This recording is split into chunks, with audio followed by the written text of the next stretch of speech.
18 साल से कम बच्चे घर के बाहर आओ। सभी बच्चों को सरकार द्वारा डेंगू का टीका लगाया जा रहा है। अबे यहाँ से मत चिल्ला डॉक्टर, ऐसे कोई नहीं आएगा। सब बच्चे इंजेक्शन से बहुत डरते हैं। तो कैसे आएंगे? चलो घर घर चलकर सभी 18 साल से कम बच्चों को इंजेक्शन लगाते हैं। हाँ, ये सही रहेगा। तो चलो सबसे पहले उस घर के सभी बच्चों को इंजेक्शन लगाते हैं।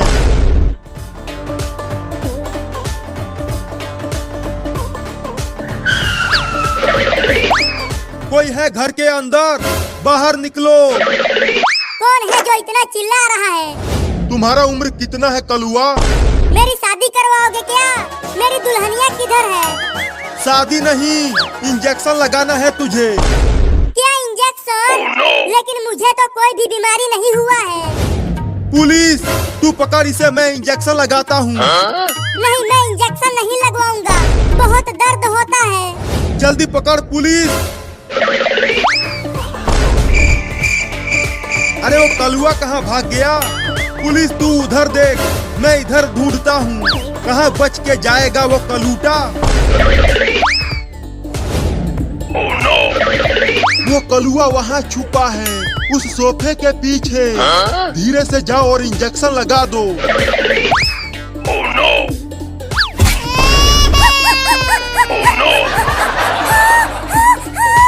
इंजेक्शन लगा दिया। अगर तू भागता नहीं तो मैं धीरे से इंजेक्शन लगाता। अब चलो डॉक्टर, चिंटू और चिंकी को भी इंजेक्शन लगाते हैं। हाँ चलो। अब ठेले को धक्का मार पुलिस।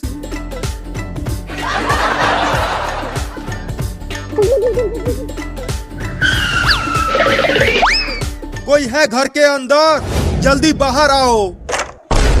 कौन हो तुम लोग और यहाँ क्यों आए हो? हम सरकार की तरफ से आए हैं और हम 18 साल से कम बच्चों को डेंगू का टीका लगा रहे हैं। अरे तो अंदर आओ। हमारे घर में भी 3-3 बच्चे हैं। चिंटू और चिंकी बाहर तो आओ। देखो मैं तुम्हारे लिए रसगुल्ले लाया हूँ। रसगुल्ला? कहाँ है रसगुल्ला? और मैं भी रसगुल्ला खाऊंगी। वो पागल बाबू कहाँ है? उसे भी तो बुलाओ। बाबू सो रहा है पापा, उसे मत बुलाओ, नहीं तो वो पूरा का पूरा रसगुल्ला अकेले ही खा जाएगा। हाँ, उसे मत बुलाओ पापा। तो डॉक्टर, इन दोनों को ही रसगुल्ला खिला दो। पुलिस चल, पहले इस लड़के को पकड़। पहले ये रसगुल्ला खाएगा। अरे मुझे पकड़ने की जरूरत नहीं है, मैं ऐसे ही पूरा का पूरा रसगुल्ला खा जाऊंगा। नहीं, पहले मुझे खिलाओ। तुम्हारा भी नंबर आएगा, लेकिन पहले ये खाएगा। अब जल्दी से आकर इंजेक्शन लगा डॉक्टर। मैं इसे पकड़ लिया हूँ। क्या इंजेक्शन? लेकिन तुमने तो बोला था कि तुम हमें रसगुल्ला खिलाओगे। ये इंजेक्शन ही तो रसगुल्ला है। नहीं नहीं, तुम सब झूठे हो, मैं इंजेक्शन नहीं लगवाऊंगा। अरे भाग रहे चिंकिया, वो रसगुल्ला नहीं इंजेक्शन है। वो दोनों तो भाग गए। तू ही उसे कस के नहीं पकड़ा था। मैं तो उसे कस के ही पकड़ा था, लेकिन उसने मुझे मार दिया। चिंटू और चिंकी भाग गए तो क्या हुआ? चलो बाबू को टीका लगाते हैं। वो अंदर सोया हुआ है। हाँ चलो, पहले उसे ही टीका लगाते हैं।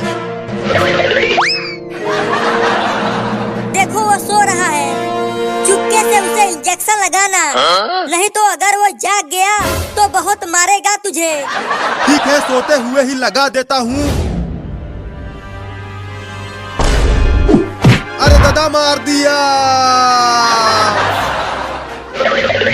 ये इंजेक्शन मुझे दो डॉक्टर, मैं लगाती हूँ उसे, ये मुझे नहीं मारेगा। हाँ ये लो।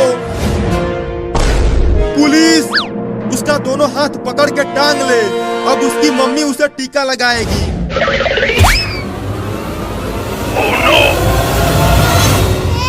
Ethan Parker was used to chaos.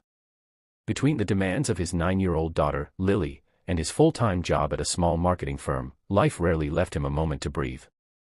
Most evenings, he found solace in the quiet glow of his kitchen, the hum of the refrigerator and the soft ticking of the wall clock his only company. That's why tonight, after tucking Lily into bed and reading her favorite story one last time, he felt a rare sense of peace. Until his phone buzzed. In a sleepy haze, he picked it up, scrolling through messages. He was texting a friend about a charity gala when, by pure accident, his thumb hit the wrong contact.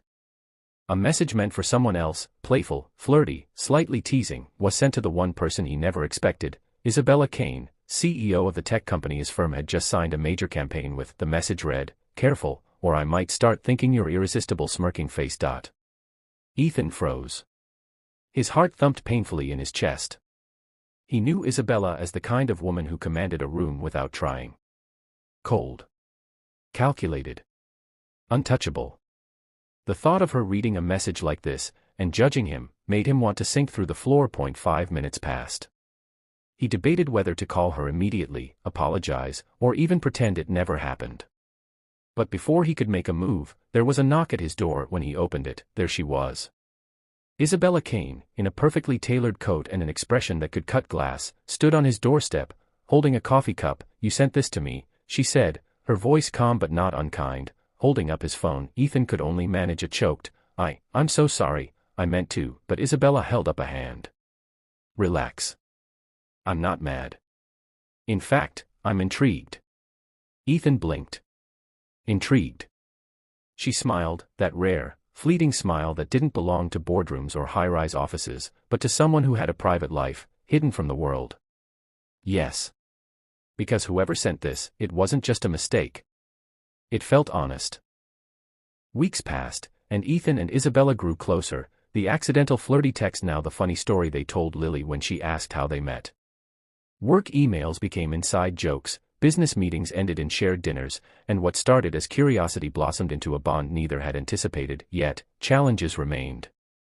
Ethan worried about whether he could truly fit into Isabella's carefully curated world. He wasn't from the world of corporate galas and high-stakes deals. He was a man who measured success by bedtime stories read and scraped knees kissed. He feared she would see him as inadequate, unpolished, ordinary. Isabella, for her part, had fears of her own. She had built her life around control, around certainty. Ethan's unpredictable world of laughter, spilled cereal, and unexpected joys threatened her routines. But it also reminded her of a life she had long neglected, a life filled with warmth, love, and connection. One rainy evening, after a particularly trying day, Ethan returned home to find Isabella waiting with an umbrella and a warm smile. "You look like you've been through a storm," she said gently. "I have," he admitted, drenched and tired, but not all of it bad. She stepped closer, their hands brushing, and for a moment, the world outside faded. In that instant, there was no CEO, no single dad, no chaos, just two people finding solace in each other. Lily, sensing the moment, tugged at Ethan's sleeve. "Daddy, can we all have movie night?" Ethan looked at Isabella, and she simply nodded with a grin. In that small act, they found balance, a family forming in imperfect harmony. Months later, as winter set in, Ethan reflected on the accidental message that had started it all. A simple mistake had led to connection, to love, to understanding. He had learned that vulnerability was not weakness, that honesty, even in small doses, could change lives. And Isabella had discovered that perfection was less important than presence.